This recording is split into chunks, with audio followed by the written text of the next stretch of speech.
Jangan melihatnya SEA Games sebagai event yang bukan FIFA, tetapi melihatlah sebagai efek psikologis.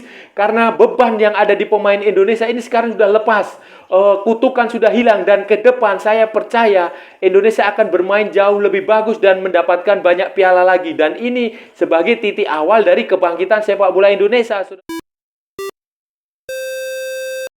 Halo saudara-saudara, jumpa lagi dengan komentator gadungan di sini. Dengan komentator yang gadungan.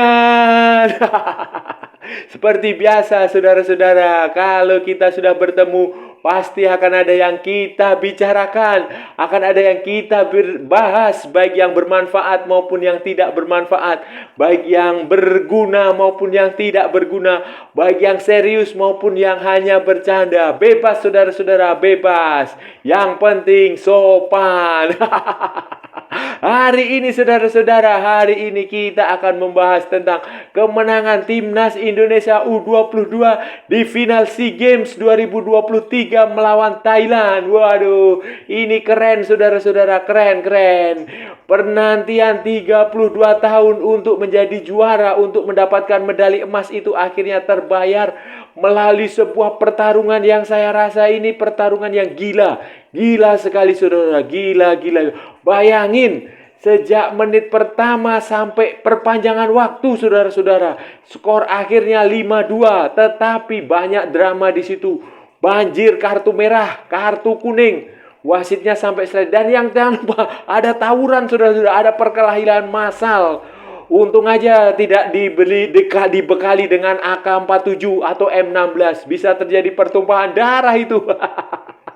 Nah, ini akan seperti apa saudara-saudara? Akan kita bahas pertandingan final SEA Games 2023 yang dimenangkan oleh Indonesia melawan Thailand, yang penuh dengan drama, penuh dengan kekerasan di edisi kali ini saudara-saudara. Jadi begini saudara-saudara, begini benar-benar ini pertandingan yang saya tidak pernah membayangkan pertandingan level SEA Games yang bukan agenda resmi FIFA, yang pertandingan hanya tim junior, hanya level U22 tahun, tetapi berjalan seperti pertandingan Real Madrid melawan Barcelona. Atau seperti pertandingan Boca Junior melawan River Plate, atau pertandingan seperti Manchester City melawan Manchester United, atau seperti Lazio melawan AS Roma, atau seperti Inter Milan melawan AC Milan. Ini keras saudara-saudara, keras loh. Tidak pernah ada membayangkan ini pernah akan terjadi di sebuah event yang namanya SEA Games, Southeast Asian Games, Sukansi. Pesta olahraga Asia Tenggara. Itu sebelumnya kita nggak akan pernah membayangkan. Tapi ini faktanya terjadi saudara-saudara. Bayangkan saja, bayangkan. Ini tidak omong kosong, bukan membual. Ini fakta, kenyataan. Indonesia memimpin lebih dulu melalui Ramadan Sananta. Melalui sebuah assist dari lemparan ke dalam Alveandra Dewangga. Biasanya lemparan ke dalam diambil oleh Pratama Arhan. Tetapi berhubung Pratama Arhan tidak bisa main karena kartu merah waktu melawan Vietnam, tugas untuk melakukan lemparan diambil oleh Dewangga. Kenapa Dewangga bisa melakukan umpan seperti Pratama Arhan? Karena baik Pratama Arhan maupun Dewangga itu akademinya sama. Mereka sama-sama dari PSIS Semarang. Dan di PSIS Semarang mereka diajari untuk melempar seperti itu, saudara. Jadi sebuah asis yang keren dan di-heading oleh Ramadan Sananta. Golnya persis sama seperti waktu golnya Komang waktu melawan Vietnam, saudara. Persis, dan di sudut yang sama pula. Di sudut lemparan yang sama, dan menjadi gol pertama Indonesia yang kemudian direspon dengan emosional oleh para pemain Indonesia, saudara-saudara. Para pemain, dan itu di awal-awal babak pertama, saudara-saudara.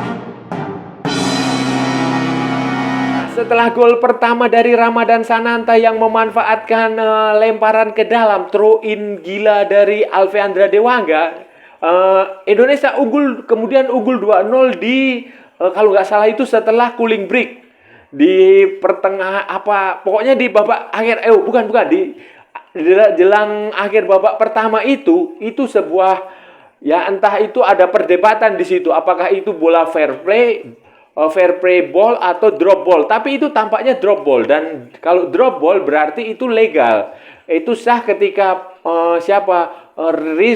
Rizky Ridho memberikan umpan bola langsung ke depan, yang sayangnya di situ pemain Thailand tidak siap. Si Jonathan Kemde kayaknya, kalau nggak salah Jonathan Kemde itu tidak siap, pemain Thailand itu tidak siap menerima umpan. Mereka melakukan kesalahan dan kesalahan itu berhasil dimanfaatkan oleh Ramadan Sananta lagi. Jadi bola cuma ditendang, dicip, dilambungkan dan masuk ke gawang Thailand. Ketika penjaga gawangnya Thailand yang nomor 1 itu, dia sudah maju, dia salah langkah, dia pikir kawannya itu bisa meng-clearance bola, bisa mengamankan bola, jadi dia maju, tetapi ternyata bola justru mengenai kakinya Ramadan Sananta dan dilambungkan, dicip masuk ke gawang, dan skor 2-0 itu bertahan sampai babak pertama berakhir, dan Indonesia akan mengawali babak kedua dengan kepercayaan diri yang sangat tinggi setelah unggul 2-0, karena tidak mudah saudara-saudara. Dalam sejarahnya Indonesia itu sangat jarang bisa unggul 2-0 di babak pertama melawan Thailand. Ya, kita bicara dengan Thailand karena Thailand itu selalu tim yang sangat bagus, dan itu bisa terjadi sehingga Indonesia sangat percaya diri menghadapi pertandingan babak kedua dengan melakukan sejumlah pergantian pemain yang menurut saya cukup krusial. Unggul di babak pertama 2-0, Indonesia menjalani babak kedua dengan cukup berhati-hatilah dalam tekanan Thailand, karena otomatis dengan tertinggal 2 gol Thailand itu menyerang, dan hasilnya si Anan itu berhasil memanfaatkan kelengahan Indonesia di sepak pojok. Sebuah tendangan sudut dari sisi kanan pertahanan Indonesia itu mampu diheading untuk membuat si Anan siapa gitu namanya, itu akhirnya skor menjadi 2-1 untuk Indonesia. Nah, disinilah kemudian drama itu muncul saudara-saudara, drama sekali, dan drama muncul khususnya menjelang akhir babak kedua, karena injury time-nya itu, additional time-nya itu 7 menit. 90, dan itu sudah 7 menit itu wasit ada dalam sebuah peluang itu, kemungkinan besar Indonesia mengira itu karena bola udah keluar lemparan ke dalam untuk Thailand, bola sudah keluar. Nah, wasit itu meniup peluit ternyata saudara-saudara, dan menurut pemain-pemain Indonesia, menurut ofisial Indonesia itu adalah peluit tanda pertandingan berakhir, sehingga para pemain, pelatih semua sudah melakukan bereforia lah, mereka sudah menganggap itu pertandingan selesai, mereka sudah merayakannya, mereka sudah menyerbu lapangan. Tetapi ternyata wasit mengatakan itu peluitnya yang dimaksud itu bukan peluit untuk pertandingan berakhir, tetapi peluit untuk sebuah pelanggaran pemain Indonesia di sudut kiri pertahanan Indonesia. Pemain Indonesia melakukan pelanggaran kepada salah satu pemain, jadi harusnya adalah tendangan bebas. Dari sinilah kemudian muncul drama, karena ya otomatis kan itu orang pemain Indonesia sudah mengira pertandingan selesai, ternyata belum selesai, ternyata harus dilanjutkan, dan ini terjadi kelengahan saudara-saudara. Dari kelengahan inilah Thailand berhasil menciptakan gol penyama kedudukan di menit ke-90 plus 7. 7 lebih beberapa detik itu. Dia berhasil menciptakan gol di situ 97 bebas, dan itu membuat sepertinya Thailand di atas angin, second win, istilahnya second win, dan mereka melakukan selebrasi dengan gila. Selebrasinya provokatif, selebrasi di depan bangku cadangan, di depan bench pemain Indonesia, dan itu sempat memancing keributan dengan pemain-pemain Indonesia yang panas lah, otomatis lah, karena merasa sudah menang. Kemudian Thailand berhasil menyamakan kedudukan di menit yang 97 plus berapa detik lah itu, dan itu membuat emosi panas, karena pemain Indonesia, wah udah terpancing, pemain Thailand melakukan provokasi. Dan ya kita tahulah, pemain dari Thailand, dari Vietnam itu sangat jago melakukan provokasi, melakukan side war, main game, itu mereka sangat jago. Dan itu mereka lakukan, mereka berselebrasi, lari dari lapangan, kemudian dari depan gawang Indonesia, lari ke bench Indonesia yang ada di sebelah kiri.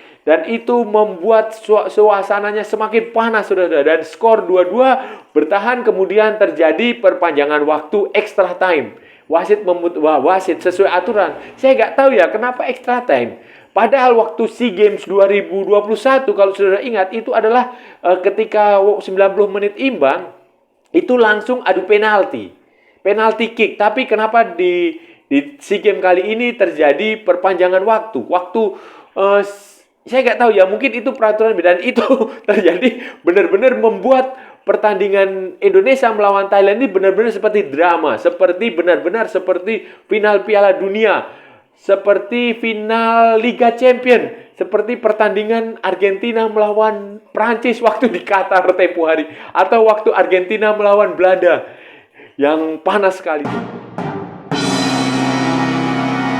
Nah, saudara-saudara, setelah gol penyama kedudukan Thailand, perpanjangan waktu digelar, extra time. Otomatis dalam logika kebanyakan logika dan pengalaman dan pertandingan-pertandingan lain yang sejenis di tempat lain, di belahan bumi yang lain. Biasanya tim yang tertinggal dengan cara seperti itu yang disamakan. Maksudnya yang menderita gol di menit-menit krusial seperti itu, menit additional time babak kedua yang tinggal beberapa detik lagi berakhir, itu biasanya mentalnya akan langsung jatuh, saudara-saudara. Akan langsung jatuh dan mereka kemungkinan terbesar mereka akan kalah di perpanjangan waktu. Itu sudah terjadi di banyak pertandingan internasional di seluruh dunia. Di internasional maupun di lokal, di liga manapun, di piala apapun di seluruh dunia. Di turnamen besar FIFA, di turnamen yang ecek-ecek, yang kaleng-kaleng, yang hanya pertandingan tidak resmi yang biasa, itu sudah terjadi. Kebanyakan 90, mungkin 85%, 80% itu akan tim yang menderita gol seperti itu. Dalam hal ini Indonesia itu seharusnya kalah.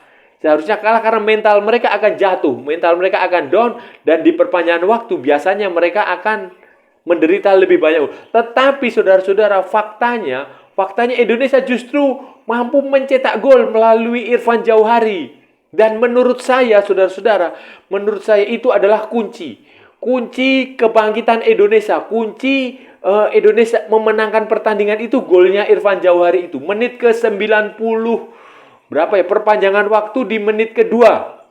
Menit kedua extra time, kedua atau ketiga.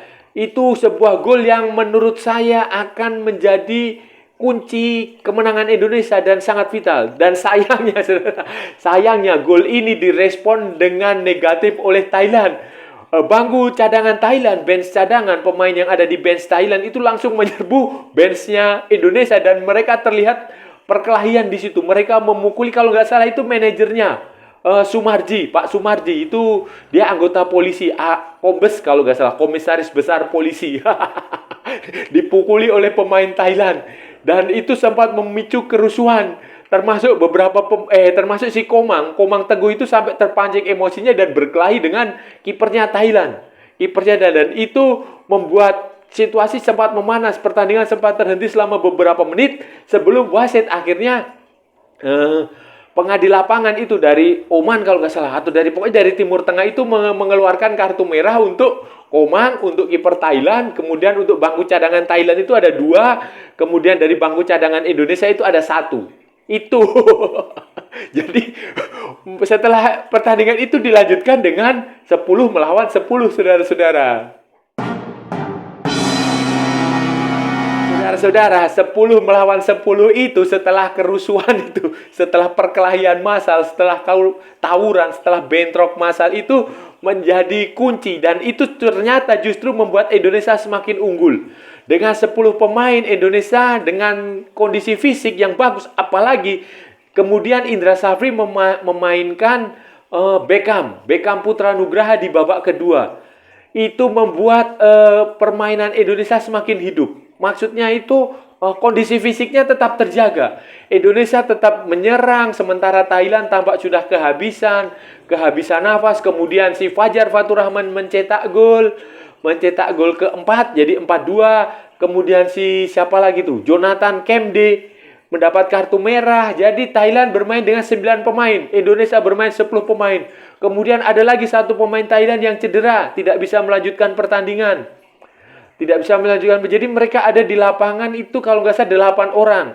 Kemudian tidak bisa melakukan pergantian pemain lagi karena kiper mereka sudah di kartu merah kan. Otomatis kiper cadangan masuk menggantikan salah satu pemain lapangan. Pemain outfield itu diganti. Jadi ya itu sudah Thailand habis, saudara-saudara. Thailand habis. Kemudian Fajar Fatur Rahman mencetak gol. Dan terakhir pamungkasnya adalah Beckham Putra Nugraha, pemain dari Persib Bandung. Adiknya Gianzola Nasrullah mencetak gol di menit ke-120, menit ke-15 babak kedua perpanjangan waktu extra time, dan itu otomatis mengakhiri pertandingan. Wasit langsung meniup peluit panjang tanda perakhiran bertanding dan Indonesia mendapatkan medali emas pertama SEA Games setelah menanti sejak 1991. Dan ini deja vu, saudara-saudara. Deja vu karena terakhir kali Indonesia mendapatkan medali emas 32 tahun lalu di SEA Games 1991 di Manila, Filipina, juga melawan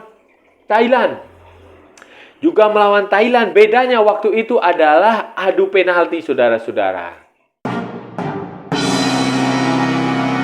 Lalu apa maknanya ini kemenangan bersejarah, kemenangan besar 5-2 Indonesia atas Thailand? Maknanya banyak, saudara. Mungkin saudara-saudara kita, kawan-kawan saya di Malaysia heran kenapa Indonesia sangat bersemangat sangat bersemangat untuk bertarung di SEA Games sehingga harus menyiapkan pemain-pemain muda yang sudah punya cap senior. Begini, saudara-saudara, kalau kawan-kawan di Malaysia ini harus saya kasih penjelasan ya. Jadi begini, saudara, SEA Games ini, medali emas ini bukan hanya sekedar medali emas, saudara-saudara. Bukan sekedar gold medal.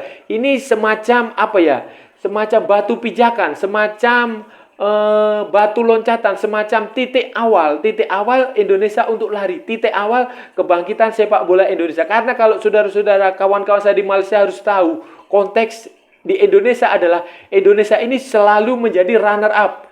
Kita main di AFF itu sejak Piala AFF, dulu Piala Tiger, sejak 96 itu kita nggak pernah juara.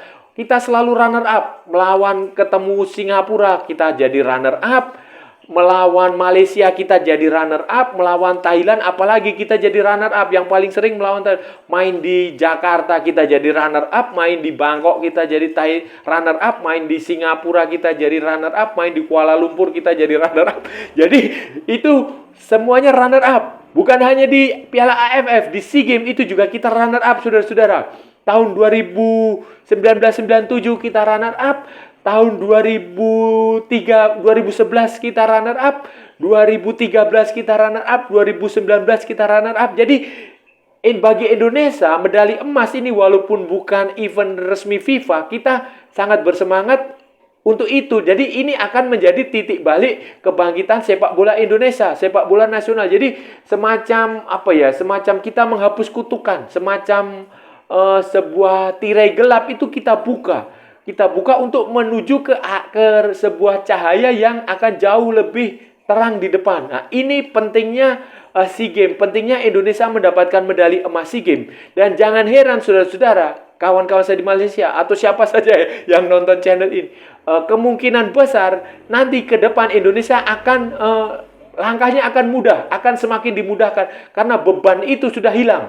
Beban menjadi runner up, beban spesialis runner up, beban selalu inferior di hadapan Thailand, inferior di hadapan Myanmar, di hadapan Vietnam itu hilang di SEA Games kali ini. Dan saya berani yakin nanti ke depan Indonesia mungkin 2024 bisa jadi juara Piala AFF.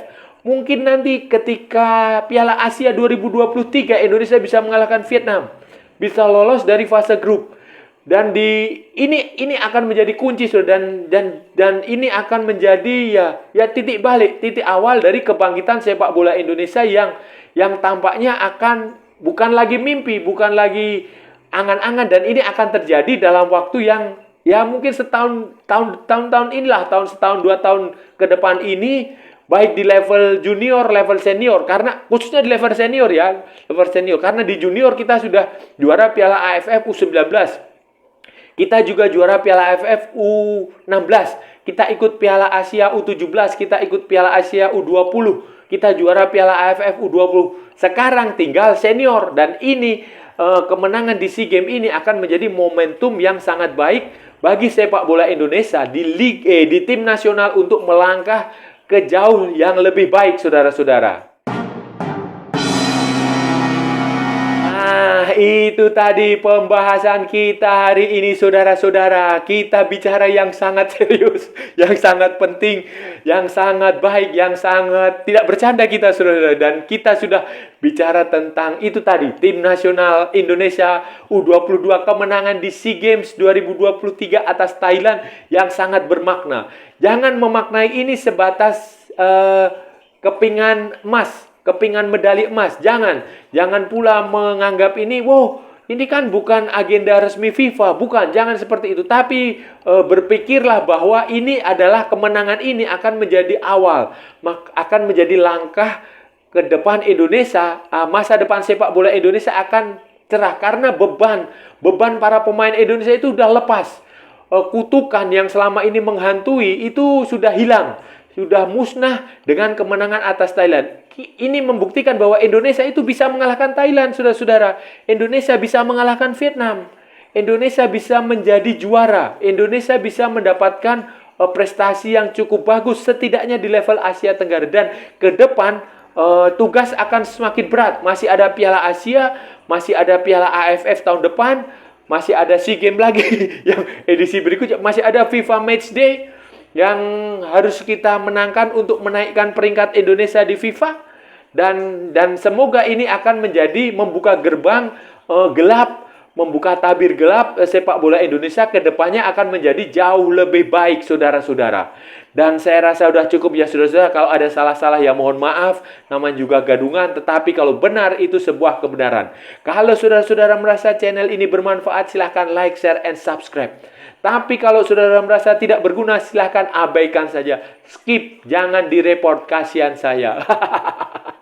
Sekali lagi saya ingin mengucapkan selamat, saudara-saudara. Selamat kepada timnas Indonesia, kepada sepak bola Indonesia, kepada supporter Indonesia.